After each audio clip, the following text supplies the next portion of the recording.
بسم الله الرحمن الرحيم والصلاة والسلام على رسول الله صلى الله عليه وسلم. دخل وسلامتين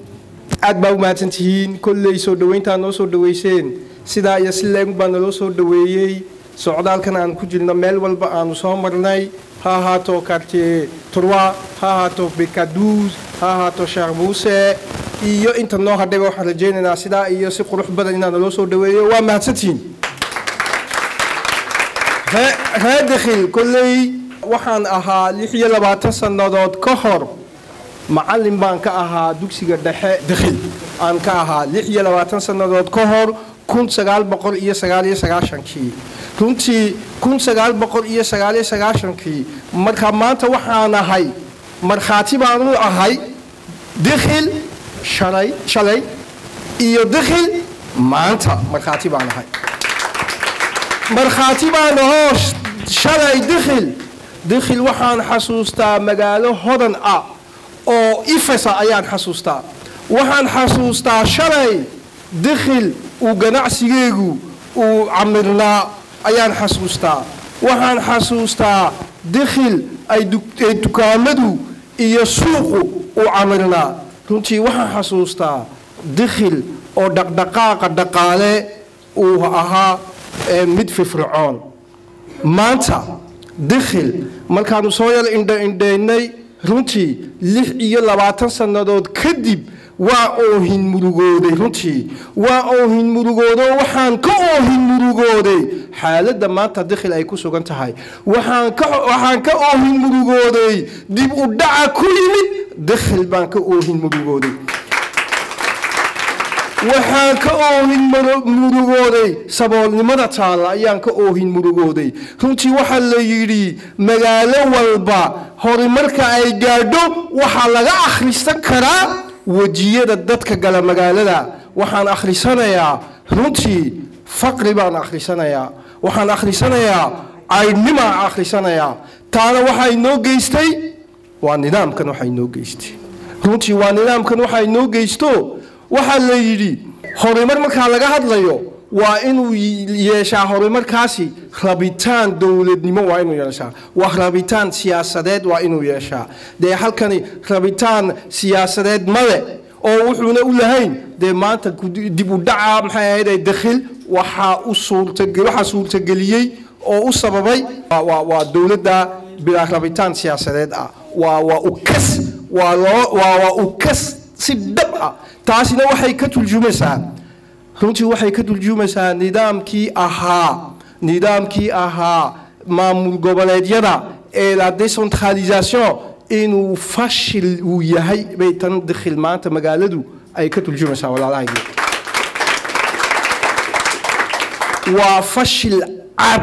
taasina waa bilaa rabitaan amba ha noqoto kuwa maamula magaalada dakhil amba kuwa dalka maamulaba labaduba waa fashil bay ku jiraan oo tusaale ahaan ugu yar magaaladan imika telekoobkii ugu dambeeyay waxa la soo saaray 66,000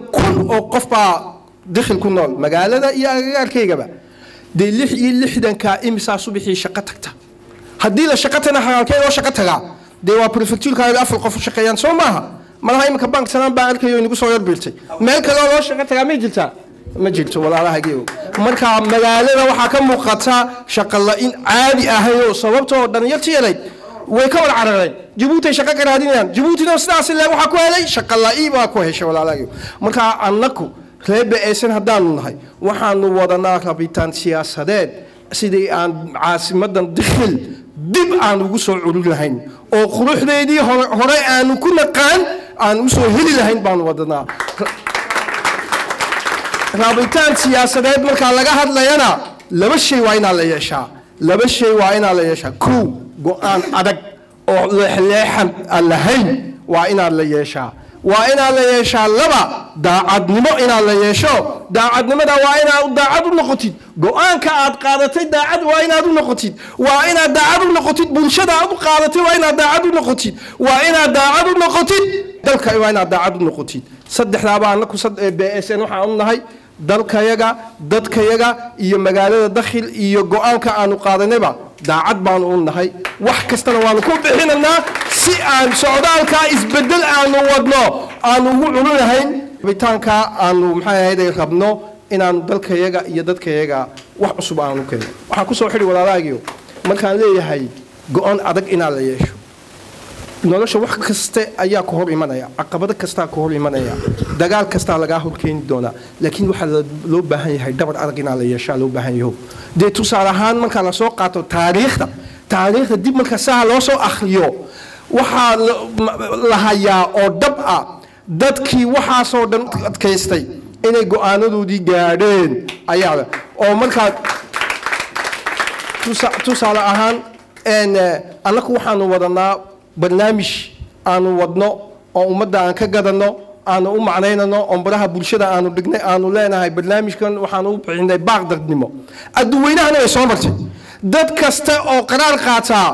barnaamij bay soo bandhigaan dee iminka maraykanka 1930 taariikhda lagu dhigaa 1930 markii ay dib u dhaca dhaqaale uu ku dhacay dee barnaamij wuxuu keenay madaxweynihii markaa joogay Franklin Roosevelt wuxuu keenay le New Deal taariikhda lagu dhigaa le New Deal anakuna baaqdadnimo wadnaa walaalahaygiyo waa kii aan ku soo kobcinay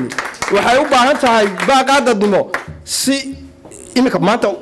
wadanka Poland la yiraahdo de wuxuu ahaa shuuci buu ahaa de waxa ka jiray maxay dhibaatooyin dhaqaale laakiin afar qof ayaa dibtii ay ku jireen ka saatay leesh vaalishan in la oranayay de wuxuu ahaa maxay korontoyahan buu ahaa oo koraanku ka shaqeyn jiray laakiin dib kasta waa la xidhay waa la jiddiday qadiisi waa laga eriyay laakiin go'aankii ugu dambeyn Poland wuxuu gaarsiiyay maanta Yurub dalalka ugu hodansan bay ku jirtaa marka anakuna waxaan u soconaa wax kale ma waar dikhil inaanu hodan ka dhigno ayaanu rabnaaye diyaar ma nootiin waxaan u baahanahay taageeradiina meel kastaba taageeraan ka soo helnay